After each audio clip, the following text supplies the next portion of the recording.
Good morning, everyone, or at least good morning from Singapore. Welcome to this Ethics, Organisation and Society Research Cluster webinar at James Cook University, Singapore.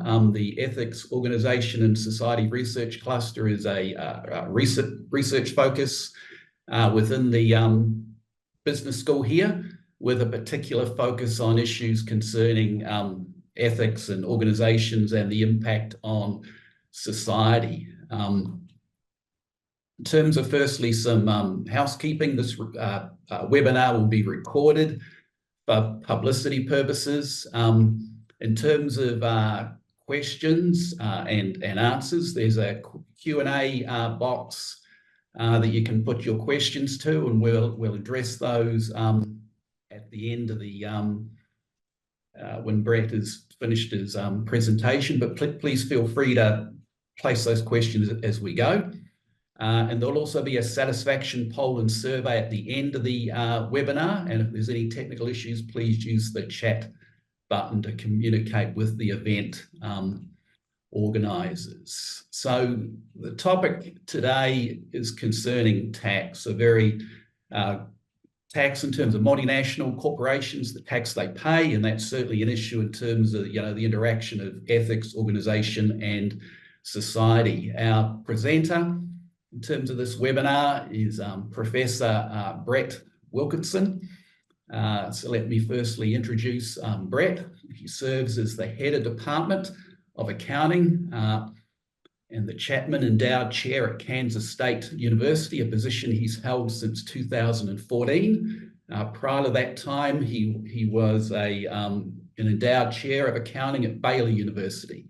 His research interests are in international taxation and tax policy and public interest aspects of the accounting profession.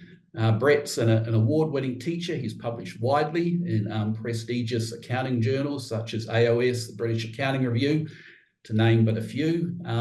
He's very passionate in terms of the accounting discipline, in terms of students and outreach in terms of high schools and teachers, and has a strong commitment in terms of accounting education. And he serves as the Vice President in the accounting leadership section of the American Accounting Association.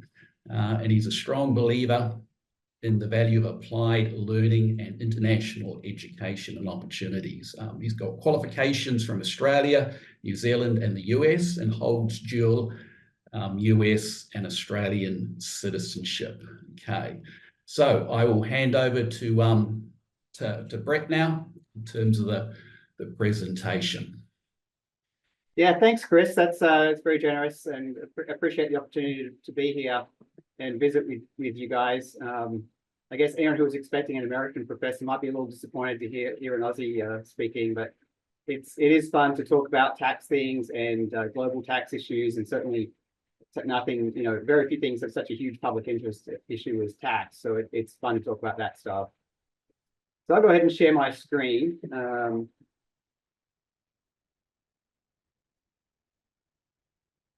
How's that, Chris? We good? Yep, that's good.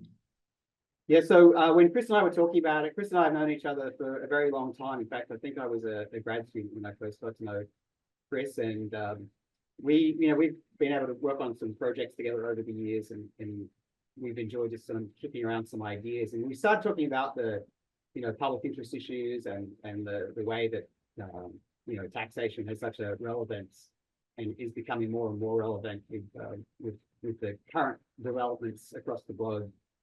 So we really thought about having this as more of a discussion and reflection about some of the issues. And so I'll share some thoughts. And we started out thinking about, when it comes to taxing multinational enterprises, is there ever any good news? And I've put some headlines here that I had just collected. But, they're all very familiar with the constant messaging of big corporations avoiding taxes, and obviously that having significant impacts upon other having impacts on other businesses.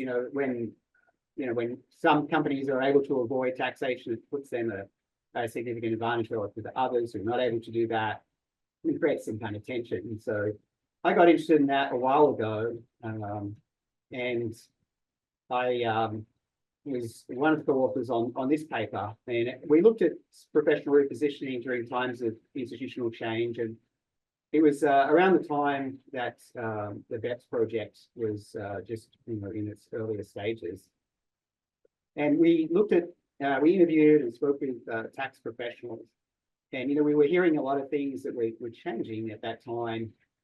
Comments like our board of directors is emphatic about not wanting to be on the front page of the Wall Street Journal. And so, being concerned about the opinions of consumers. There was talk at that time about Starbucks paying a voluntary tax in the UK.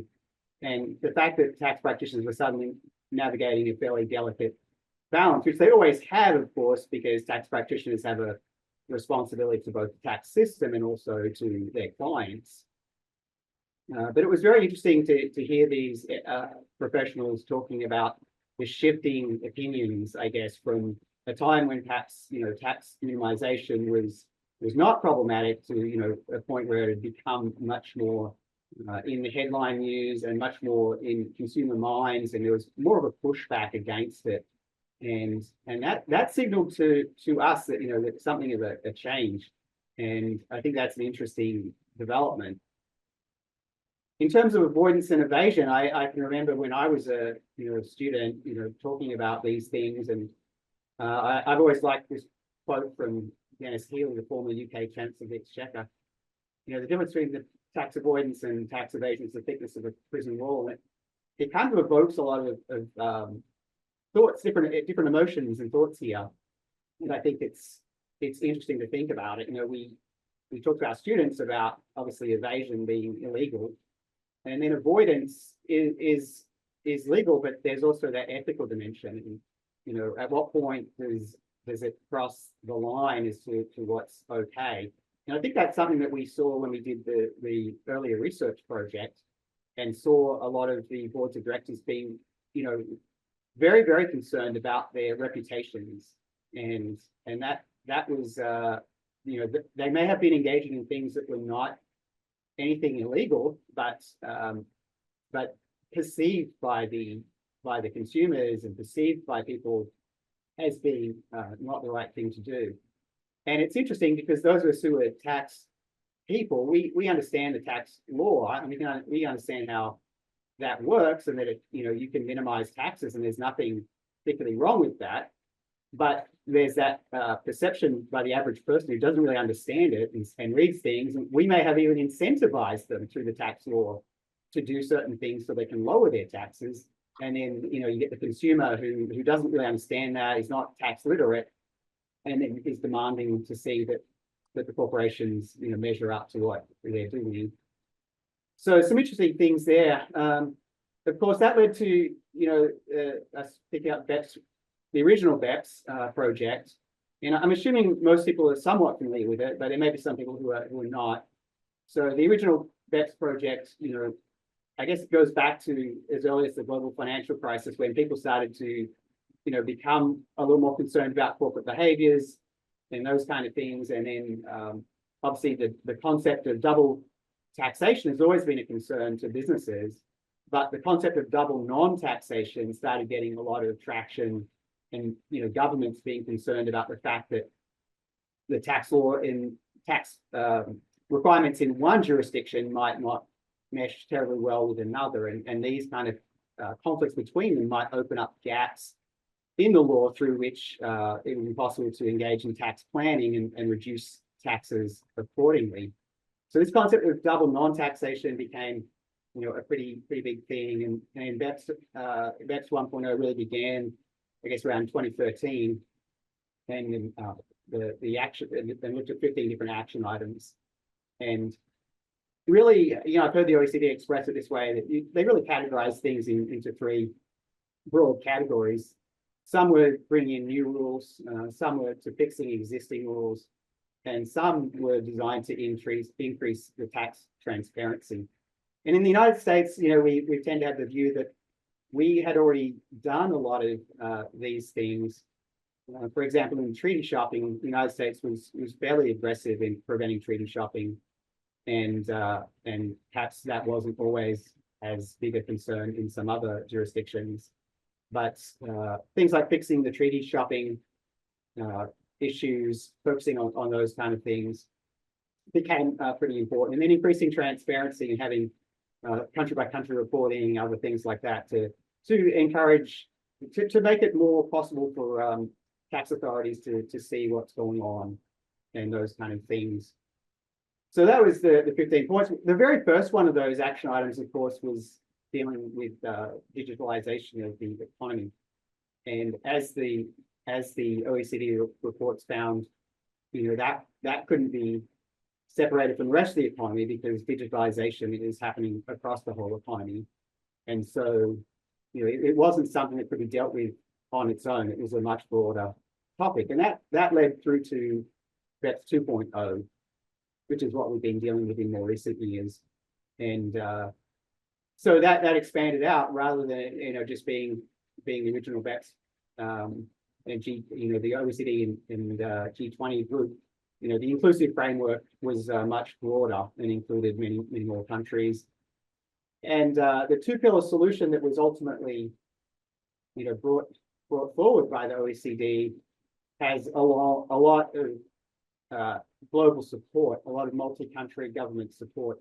So from a political standpoint, it obviously has quite a lot of clout, and that makes it very important. I think it makes it important to all of us to understand what's going on. Something that I talk to my students about is it's sort of fascinating to watch the level of global cooperation. And, obviously, that wasn't always the case. And many of the tax laws that were developed, were developed in the age when we had more manufacturing bases and things like that. And then we've obviously seen that shift over a longer period of time.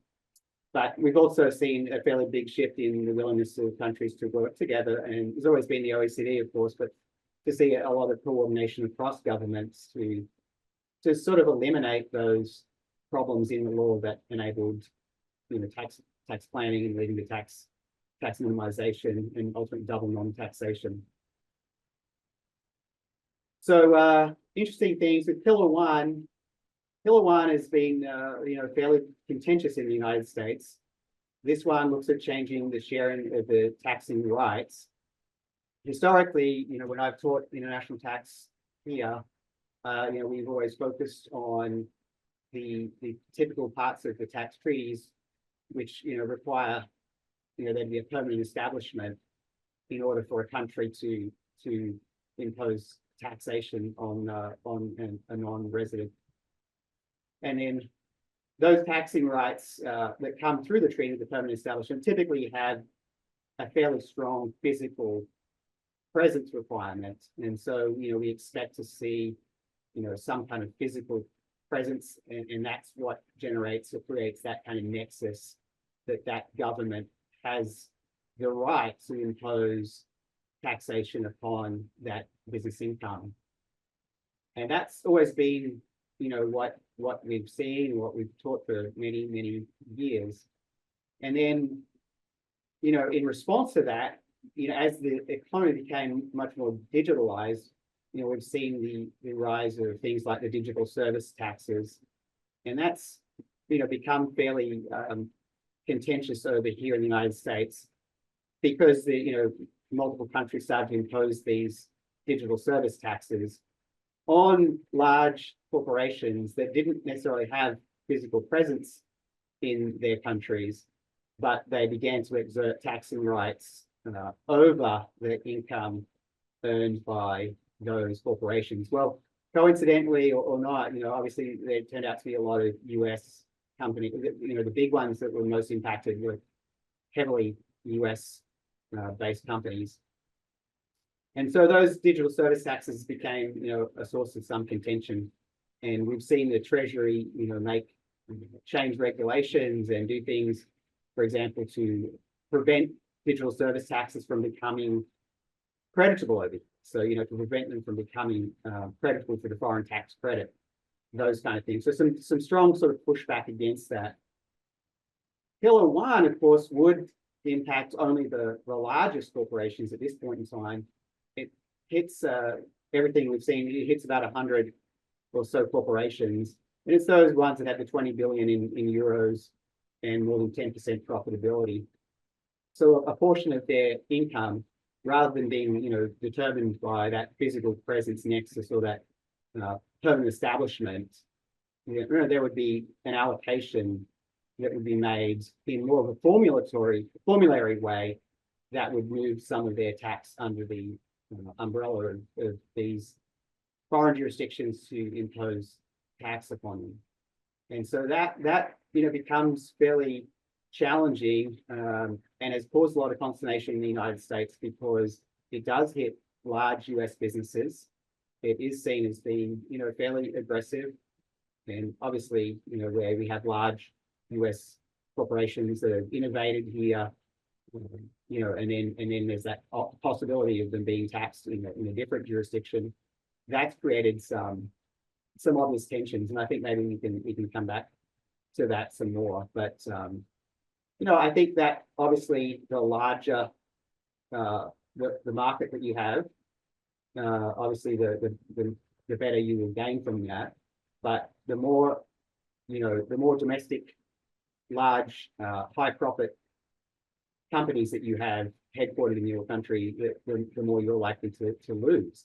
So the United States, has expressed some concerns, and there's, the studies that have been done show that the US would have lost in 2021 a fairly significant amount of tax revenue.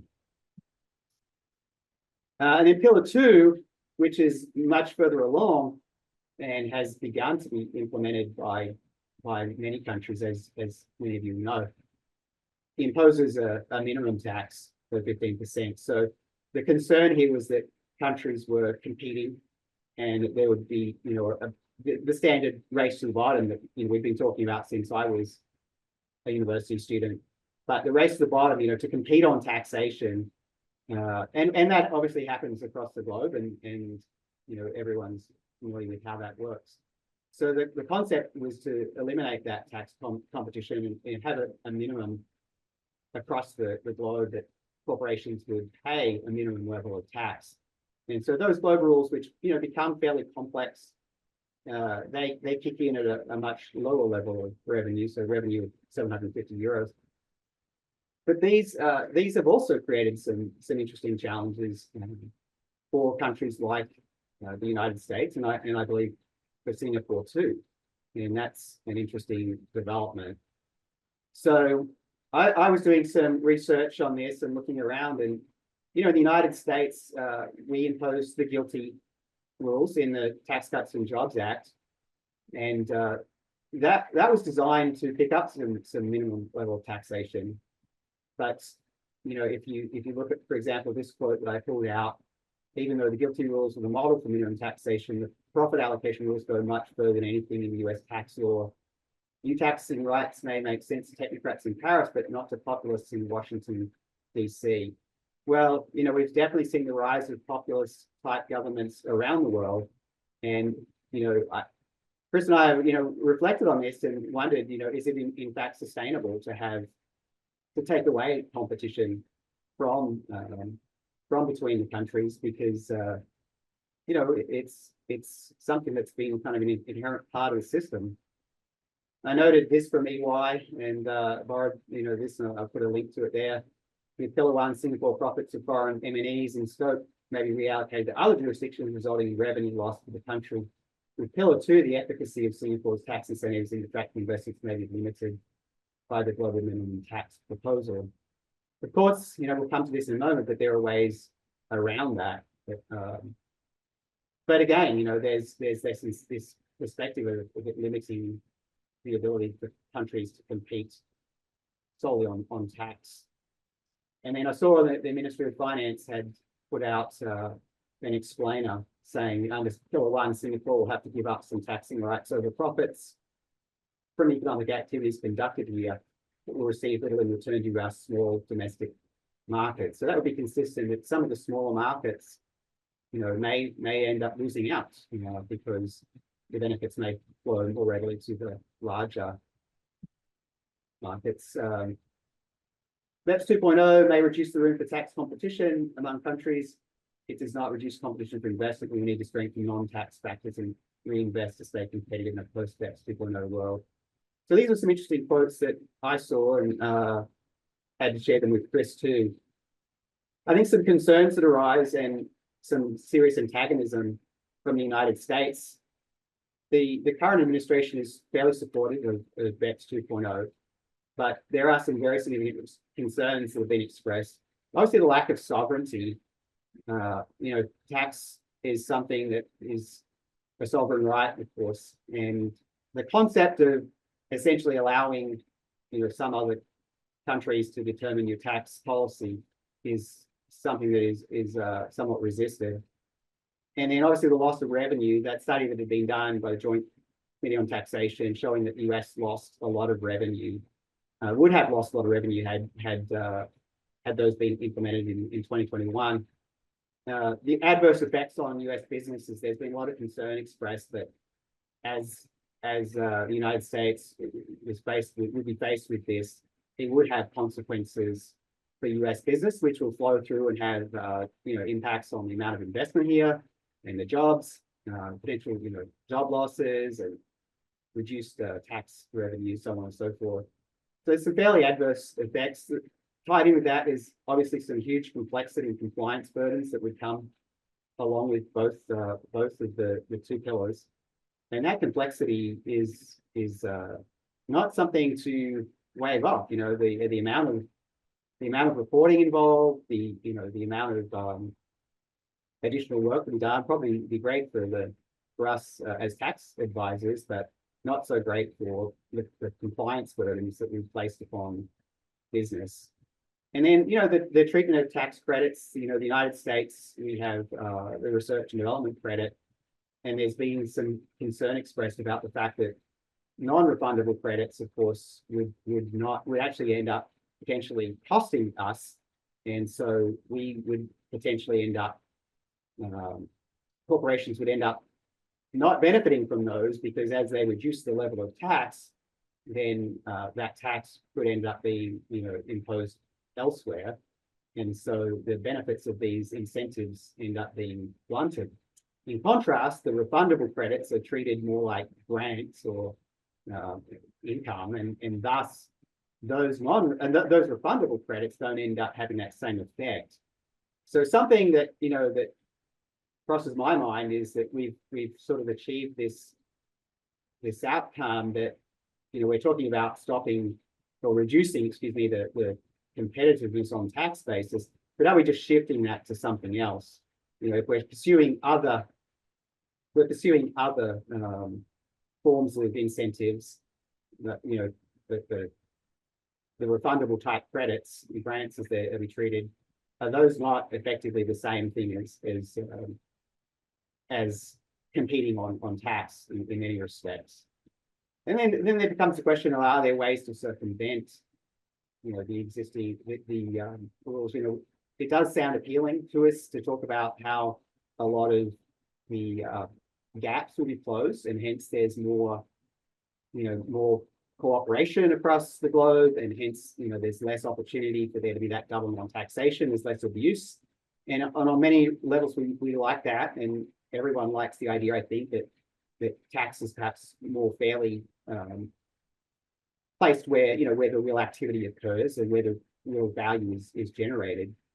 But there are always ways to circumvent things, and I think we're probably fooling ourselves if we think that just having these changes will solve all our problems. I'm reminded of an article in The Economist, some years back, where it discussed, the possibility of switching over from transfer pricing to formulary apportionment. I think the same things can be said here. One of the comments that was made at the time by some fairly leading authorities was, sometimes in some ways you're replacing one flawed system for another.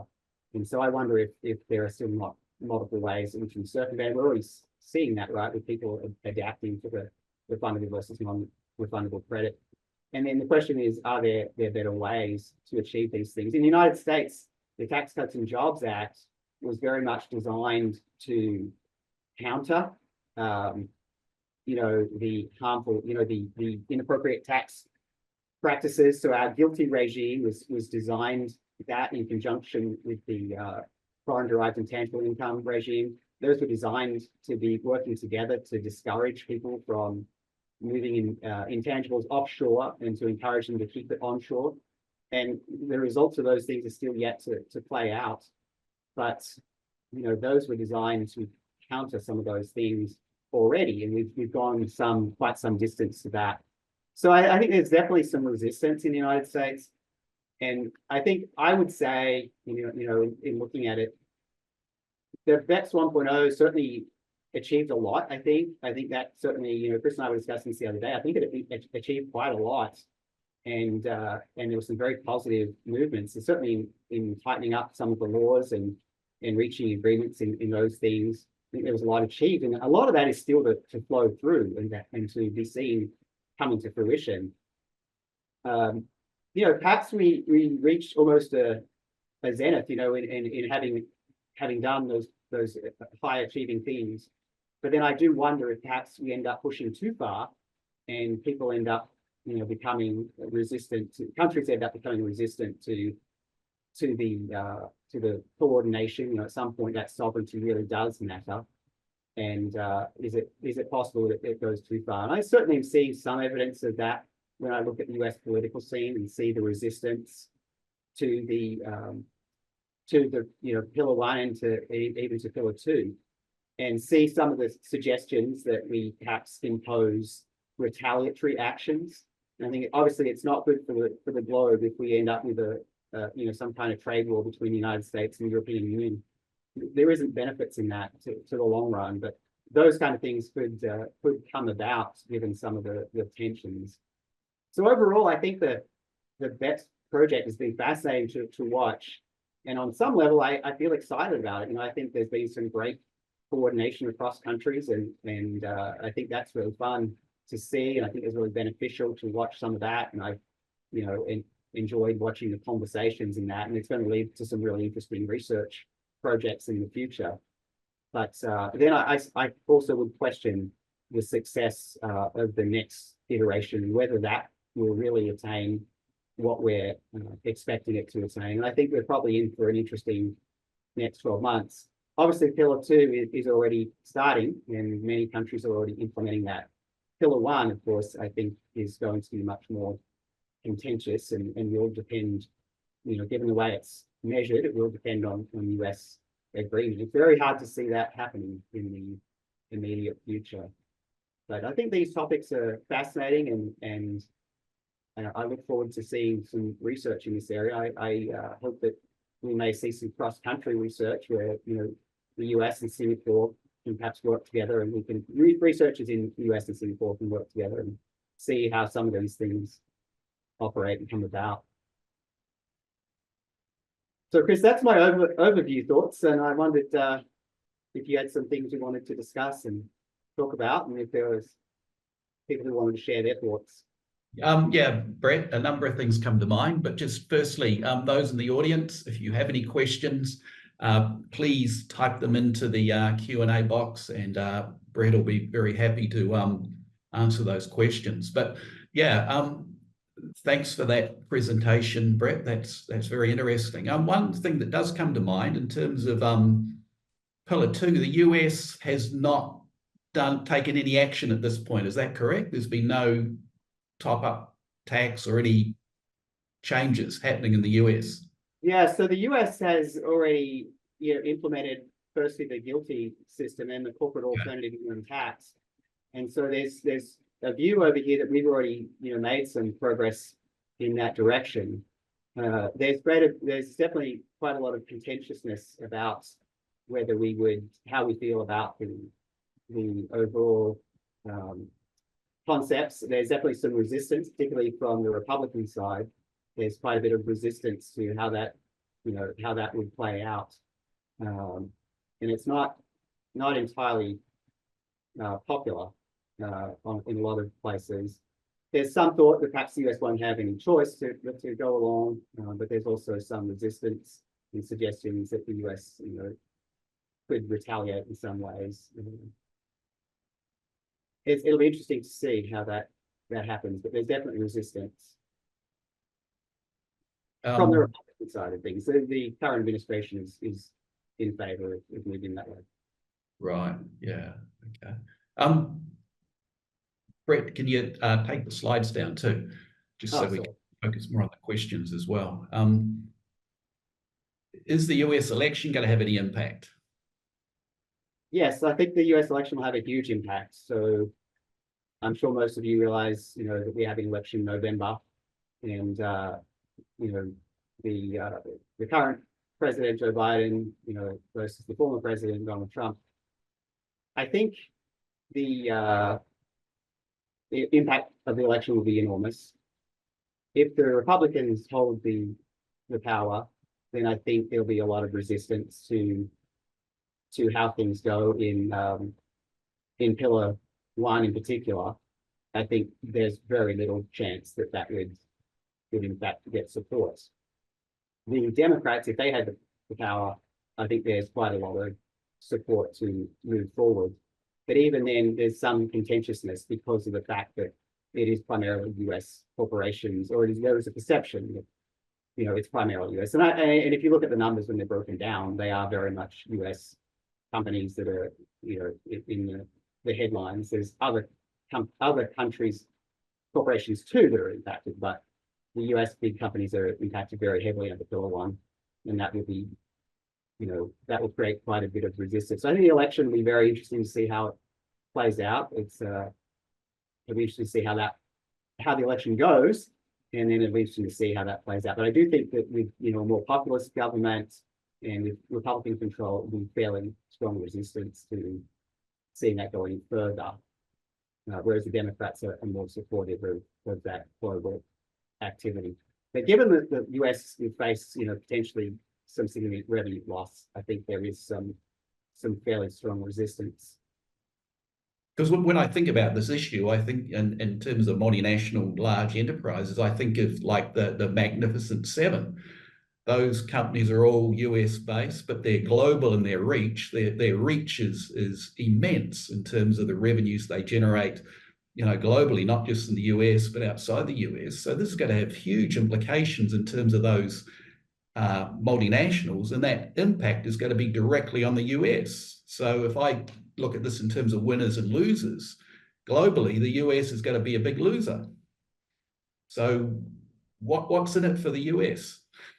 So I guess that's the challenge, right? There's certainly some argument to be made that there isn't as much in it for the US, but I think there is some real benefit to having global cooperation. And if if we do see the continuation of digital service taxes, that's something that the US doesn't really want to see. That's not a positive development across the globe. And so, the ability to cooperate with other countries is always well regarded, and getting rid of that risk of the multi levels of taxation that can occur with digital service taxes, that's really not something that anybody wants. As I mentioned, those aren't creditable for foreign tax credits.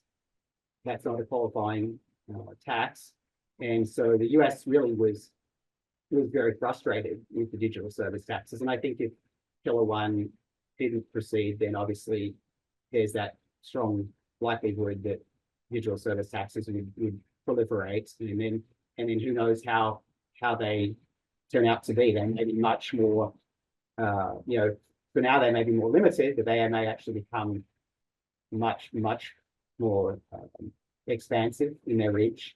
So I think there's benefits in the US to cooperate with the globe, and there are benefits to ensure that that we work with others, and overall reduce that risk of the double taxation through that.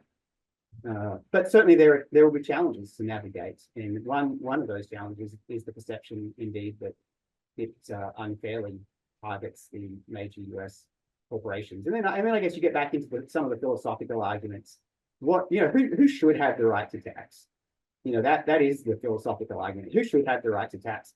And there's always the argument, well, you know, the country that supported the innovation and the growth and the development of those firms certainly has some right to ask the return of that, since they created the environment, they created the opportunities for that to flourish.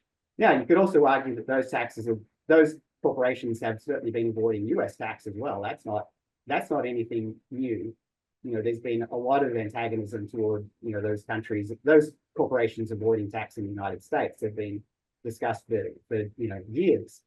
And that, I think I would argue that there's efforts to change that, right, through things like our guilty regime and the foreign derived intangible income. Those kind of things have helped. The US would say, well, we're already attacking some of these problems. But I do think that it always makes sense to have some global cooperation, and that will always be potentially a benefit to foster that. We've always been part of the OECD, and we've always been a leader in that. I think. But in terms of Pillar One, the US would be a net loser, as I see it on the surface, and so therefore bringing in the political dimension into the mix, could this collapse the whole thing? I mean, Pillar Two seems relatively straightforward in some ways, but Pillar One is fundamental to the whole thing. Is it going to get up? Yeah, I agree with you. Pillar Two, is already in play. Pillar One, it really can't, the way it's set up, it really can't progress. The multilateral convention really can't progress without US support. The way the approval process is set up. So, the US is going to have a very big part to play in Pillar One. And, on the other hand, the US does like, the Amount B, which is, there's real benefits, and the US is, taking the view that if that were mandatory, that people had to implement that Amount B, that sure would help, quite a lot of our corporations with certainty and on the transfer pricing side. It's the Amount A is going to be very contentious because of that interest in bigger US corporations. And I think you're right that it will be, it is already seen negatively by a lot of people. And that will be a challenge to navigate some of that. But yeah, we live in interesting times, because on some level it does seem to be a reasonable proposition as well, to say, well, we have moved from the days, the laws, the treaties and the whole international tax system was developed at a time when we were heavily focused on manufacturing and those kind of activities that don't translate as easily into a digitalized world. And so there is some argument to say, from a philosophical point of view, why shouldn't we revisit how these things are done? And perhaps there is a better way. And of course, it's always going to be true that those who lose out in the process will be more antagonistic than those who gain. But I think there are different arguments in each way. I think that's going to be a challenge. It'll also be interesting too, because as you would know, the 20 billion euro is set to potentially decline to a lower threshold, to the 10 billion after the 7-year window and some discussion. So, there's some interesting things that how this could go in the longer run. But yeah, I do think issues of revenue loss is always a problem. One of the Republican accusations has been we really haven't been given enough information on how this will impact the country. I do think that if switching back to over to Pillar Two, yeah, it's definitely in play. But I already see some evidence that people are finding ways to circumvent some of that. It sounds great, but what if you switch over to using the refundable versus non-refundable credit issues? There are ways. Yep. On that point, can I raise about, say, in Singapore? Singapore's, famous in terms of low tax rates for companies, apart from other, attractions in terms of geographical location, political stability, highly efficient infrastructure, and other factors. Tax has been a big factor for Singapore, in a headline rate of 70%, but companies often get much less.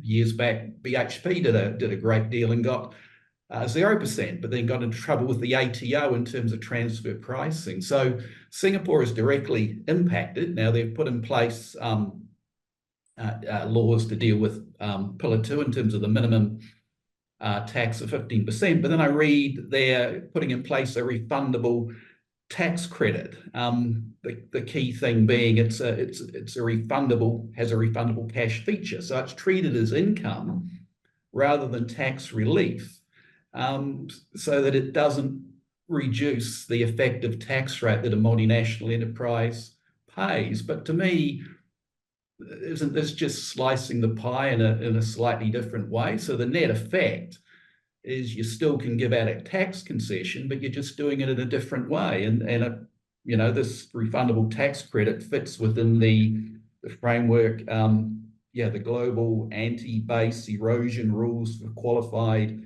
refundable tax credits. This fits that. So what Singapore is doing is entirely logical and good, because they're focusing on making the place attractive in terms of multinationals investing here.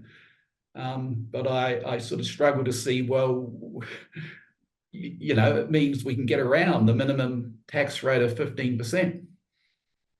Yeah, I think, what that comes back to is, I think countries are always, we're sort of wired to compete, right? So I think that will always be the case. And, we've been talking about race to the bottom for decades, and yet countries all have different tax rates.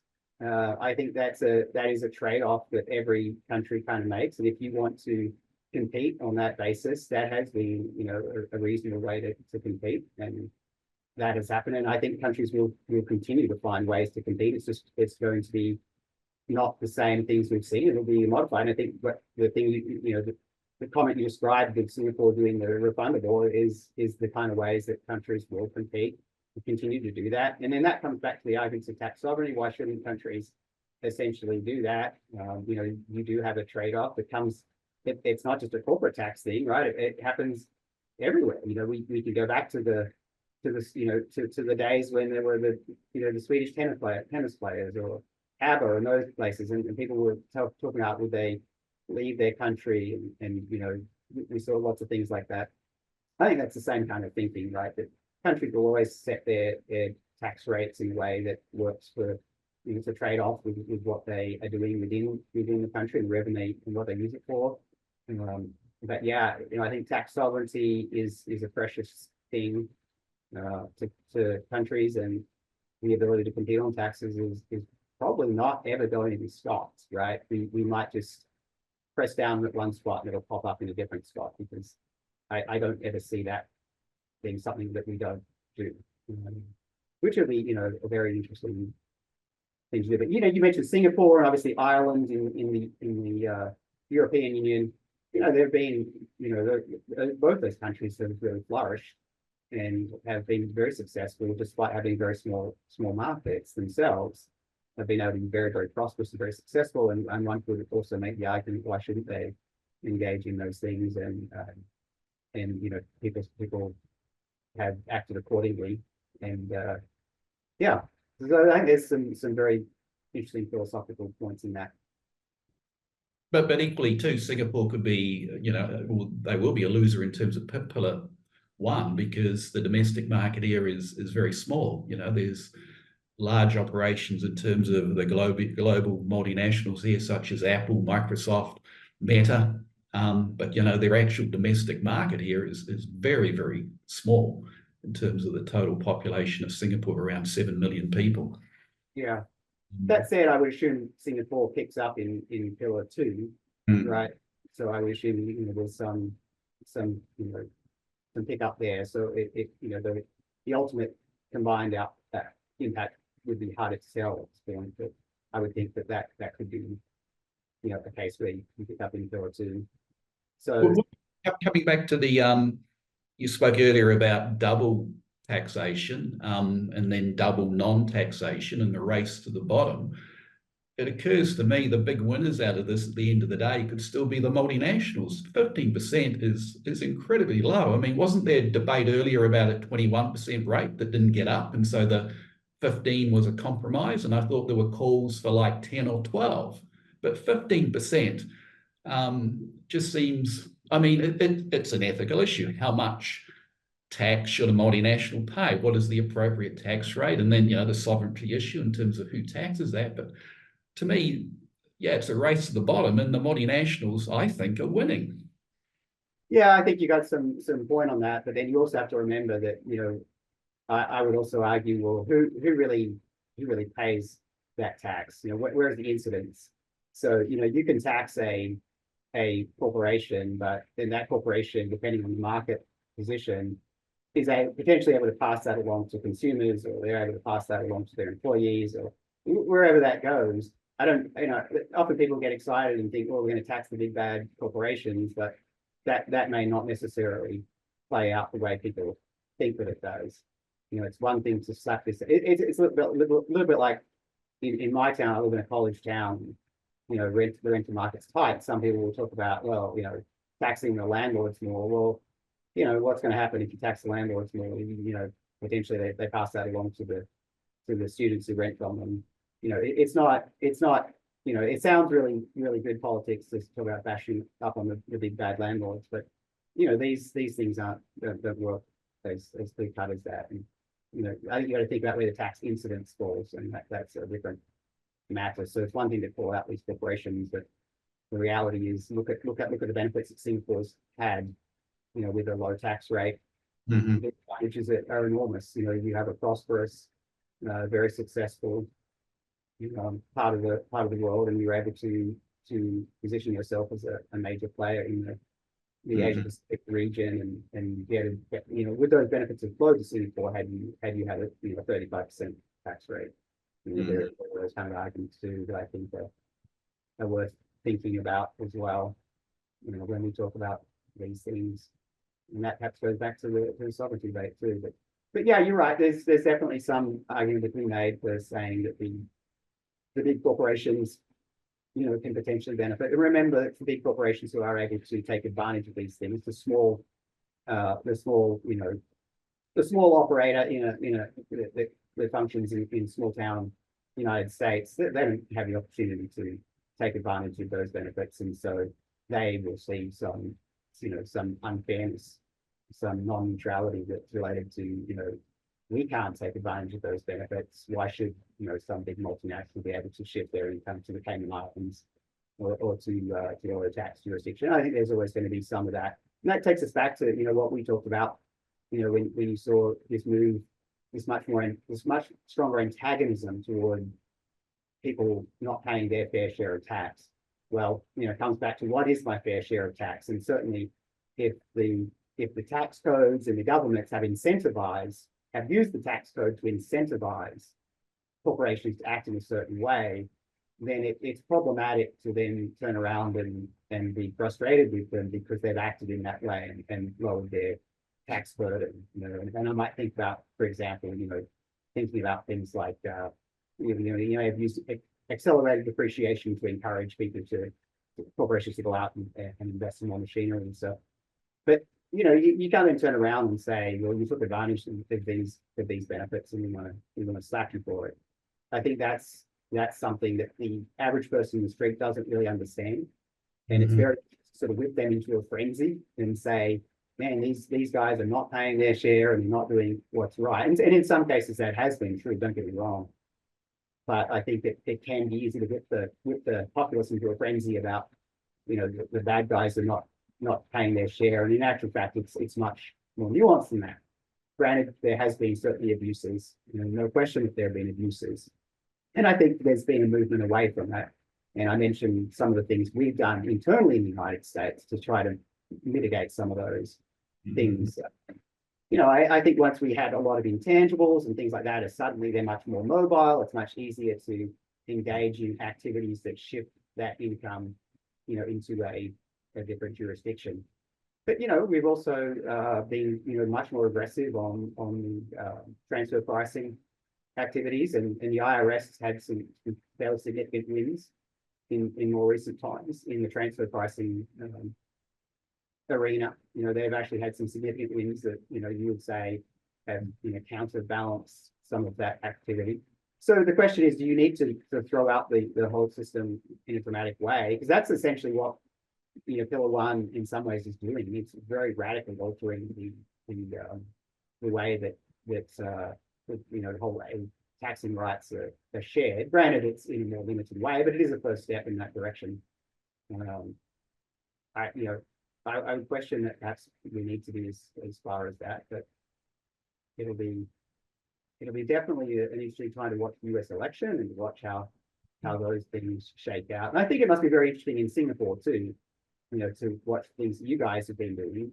You certainly been acting, and I've read some things too that you guys have the view that you're a smaller player, and it's important to tap in with the OECD and agree with and pursue the same and sign up for for Pillar Two, for example. It's you guys have gone down that path, and I think it makes good sense. It does make very, very good sense, but perhaps you don't have as much flexibility to do that. And also a difference in Singapore compared to the US. You said about a small business owner in the US. The US is huge, very diverse. Singapore is a low tax jurisdiction. Taxes are low across the board, so everybody benefits. The small businesses benefit by having these big corporations operating here. So it's a win-win. So it is different. But yeah, certainly Singapore is focusing heavily on making itself, more attractive as an investment destination. And they're in a very fortunate position in terms of the geographic location, their regional prominence and stability, and so hopefully that continues. Yeah. I think that every country plays to its strengths, right? You could say the same thing about Ireland. It's a very small market, but it's positioned very nicely in Europe. It's got a very well-educated workforce. It's got a lot of opportunity. I would say a lot of similarities there. And I think every country plays to its strength. You turn around and look at Australia, right? Australia's made a lot of money out of its natural resources. It's blessed with a great deal of natural resources and a large amount of mineral wealth. Certainly Australia has played that to its advantage. So I think every country competes on and where it has its strengths, right? That's sort of a natural thing. And you guys have positioned yourself, as an extremely important hub right there in the Asia Pacific region, and that's pretty impressive for a relatively small population, to benefit from. But the issue, is both. There's issues relating to the individual countries, but then the broader global issue is the goal was to make or ensure that multinationals pay a fair share of tax, especially with the digitalization of business activity. And the slide you put up earlier about, is there any good news about multinationals? And BEPS seems a really good thing, but if Pillar One doesn't get up, does that mean the whole thing collapses? That's the fundamental part of the whole deal is Pillar One. And and it's one thing to agree on, however, the tax rights will be divided, but then how do you implement that in terms of laws and regulations and application? Must be incredibly complex and problematic too, and open to all sorts of gaming if it goes ahead. Yeah, I think the complexity is a huge problem. The complexity is enormous, and you can say things like, well, this is where we perhaps should give more rights to where the end consumer is, but then where is the end consumer? That's not always. What about when there's these long chains of activity? It's not easy to track some of those things. It's some of this is easy to say in words, but as we've seen, as you start digging into the weeds of it, suddenly that's not quite as clear cut as it seems on paper. It becomes much more difficult. The complexity, for corporations from both Pillar One and Pillar Two is very substantial. And then you ask yourself the question, where does it go in the long run? Those kind of things could be legitimately argued. But yeah, the compliance burdens are not trivial. They're they're pretty substantial.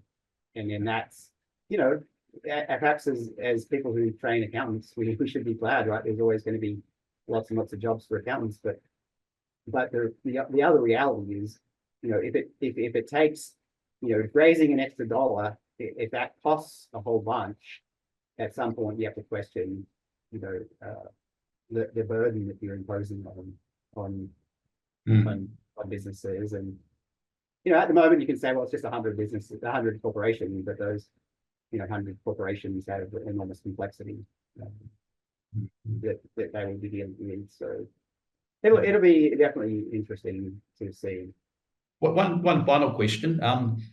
Where does this leave, you know, sort of the zero tax havens like the Bahamas, the Cayman Islands, who charge zero tax? Where do they end up with BEPS? Right. Well, I guess that's the end goal. That's a big part of the goal, right? Is to remove that kind of opportunities, and across the board, you know, the goal is to make it so that you can't have situations where corporations end up paying less than 15%. And that's what the complexity in part comes from having that, you know, it's not just the income inclusion rule, but it's the UTPR and all those other dimensions to it that, you know, you've got to make sure that they all work together, and ultimately take away that possibility that you end up putting, you know, income at a place where it's zero tax.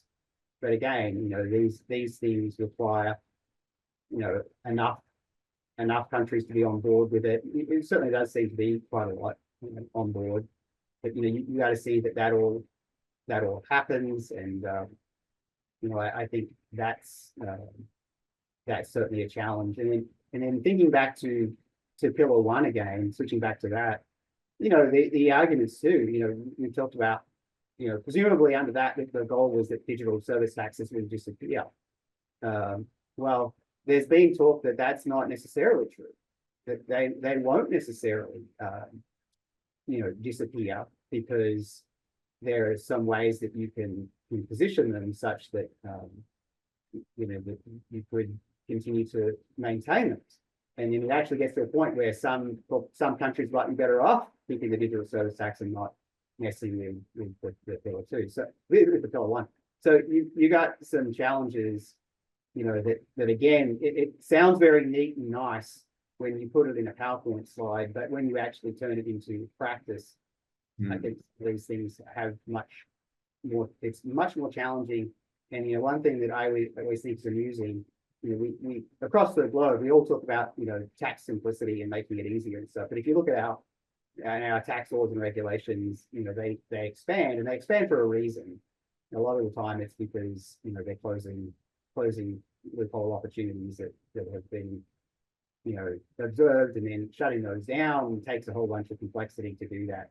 I think we're probably being naive if we think that there'll be full double non-taxation or all tax minimization will stop with these steps, because that's not very realistic in the long run. So that might be a good place to wrap it up. But I think we've certainly made good progress by having collaboration across the globe with taxes, and I think it makes a lot of sense to have those conversations and do things. But then you would wonder at some point if it goes too far, and I think you can see you know, some resistance to it.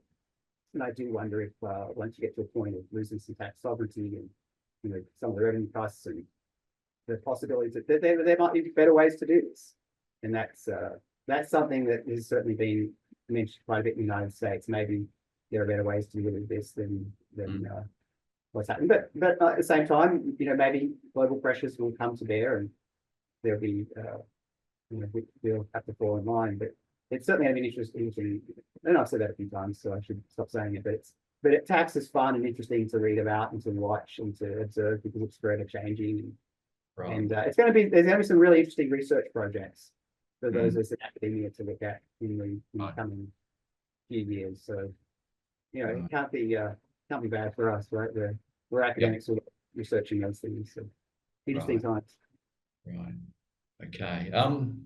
Thank you, Brett. That brings us right up to the close. That's been very interesting. Thank you to the audience for listening through. I hope that has been informative and interesting. So we're at the end. There's a satisfaction poll. If you can please complete that before you go. And yeah, and thank you, Nicole, for setting things up and helping out too. And thank you, Brett. Thanks for your time and the presentation. So thanks for having me, Chris. Yeah, it's been a pleasure. Okay. That brings us to the end. Thank you.